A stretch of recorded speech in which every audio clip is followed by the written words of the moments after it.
hari-hari indah bersama Rasulullah SAW dan keluarga.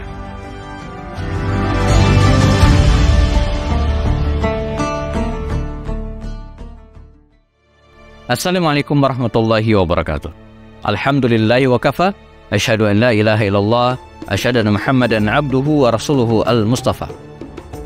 Teman-teman sekalian, kita masih di program serial Hari-Hari Indah bersama Rasulullah Sallallahu Alaihi Wasallam. Ada tradisi bangsa Arab jahiliyah dulu, ya, di mana ketika wanita mereka atau istri mereka datang bulan haid, maka bangsa Arab menganggap wanita tersebut, ya, tidak layak didekati, dianggap najis, dan karenanya ditempatkan di tempat yang jauh dari laki-laki, ya, tidak diperkenankan makan minum bersama dengan laki-laki dan hal-hal lainnya. Nah, ini disebutkan dalam kitab Fiqhu Al-Mar'ah Al-Muslimah oleh Mutawalli Sya'rawi, ya.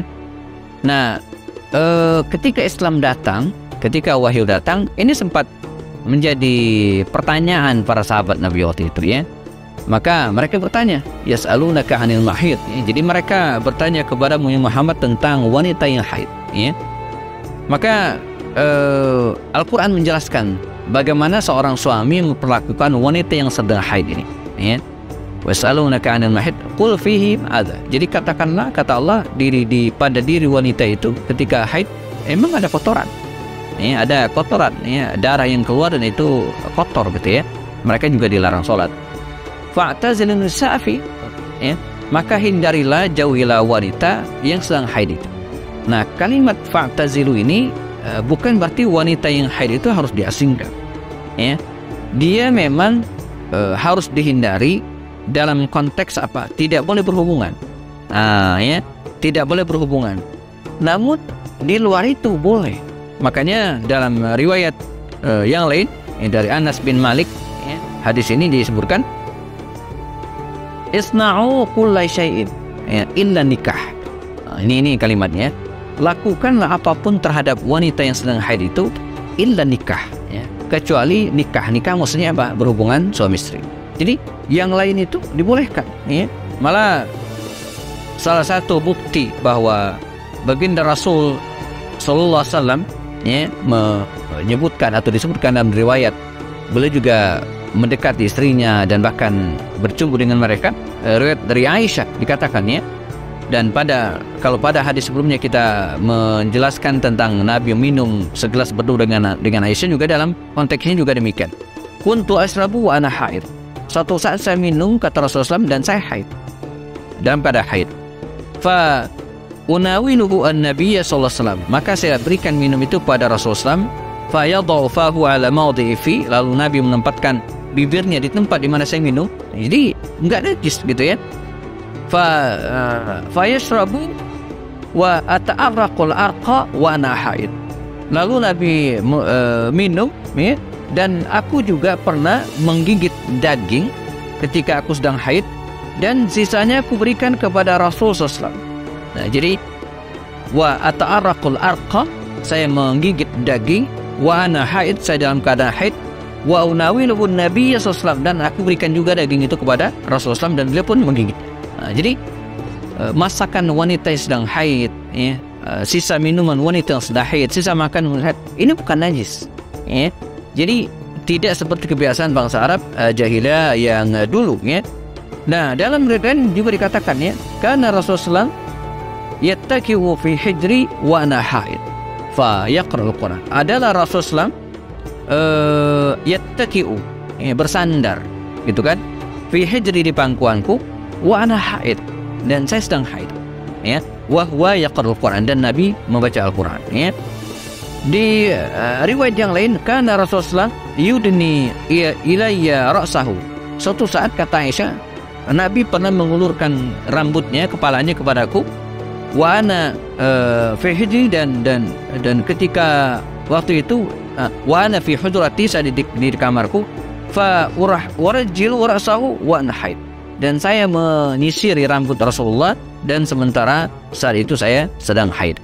Jadi intinya jemaah rahimakumullah, kalau kita lihat kisah dan riwayat Aisyah tadi, bagaimana, dan ini bukan hanya Aisyah tapi dari istri Nabi yang lainnya, Nabi tidak menjauhi istri ini dalam konteks bermuamalah, ya, tidur bersama satu selimut, ya. Kemudian bahkan tadi isna'u kulla syai'in illa nikah, lakukanlah apapun terhadap wanita yang sedang haid kecuali berhubungan gitu ya. Makanya mungkin harus diwaspadai saja gitu kan, jangan sampai berhubungan, tapi untuk melakukan semua halnya dibolehkan ya. Dan Nabi pun melakukan hal-hal seperti itu ya.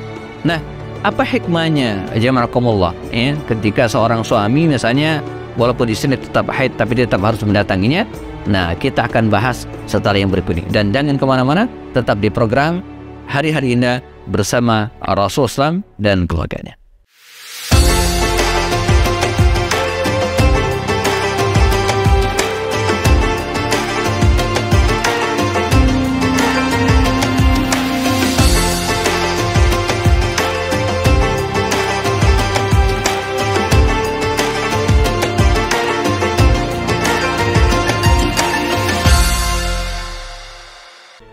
Kita masih di serial program Hari-Hari Indah bersama Rasulullah SAW dan keluarganya. Ya, wanita yang sedang datang bulan atau haid ya, bukanlah najis dalam makna tidak boleh disentuh, ya, tidak boleh dekati, tidak. Ya. Selain hadis-hadis yang sudah kita bahas pada sesi sebelumnya, dalam riwayat lain juga dikatakan, kalau sebelumnya dari hadis dari Aisyah, maka ada hadis dari Maimunah bintil Haris, istri Nabi yang lain. Artinya Nabi melakukan hal seperti ini bukan hanya kepada Aisyah, tapi juga terhadap istri Nabi yang lainnya.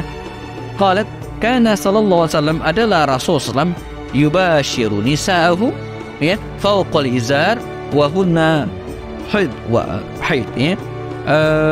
Adalah Rasulullah SAW, kata Maimunah bintil Haris ya, yubashir ya. Kalimat yubashir ini di antara makna ekstrimnya adalah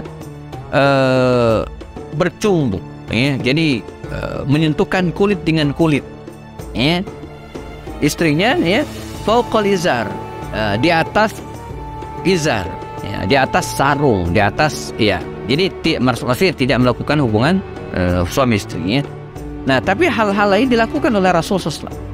Apa hikmahnya? Ya, teman-teman sekalian, tentu saja ketika seorang wanita ya, haid, apalagi nifas ya, dalam jangka waktu bisa sampai 40 hari,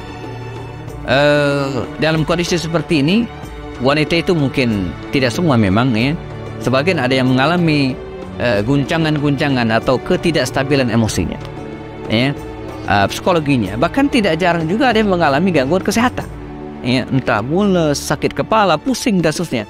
Nah, teman-teman bayangin kalau wanita istri dalam kondisi seperti ini lalu dikurung di kamar, tidak boleh disentuh, makanannya tidak boleh dibarengin, akan menambah masalah bagi wanita tersebut. Tapi Islam tidak.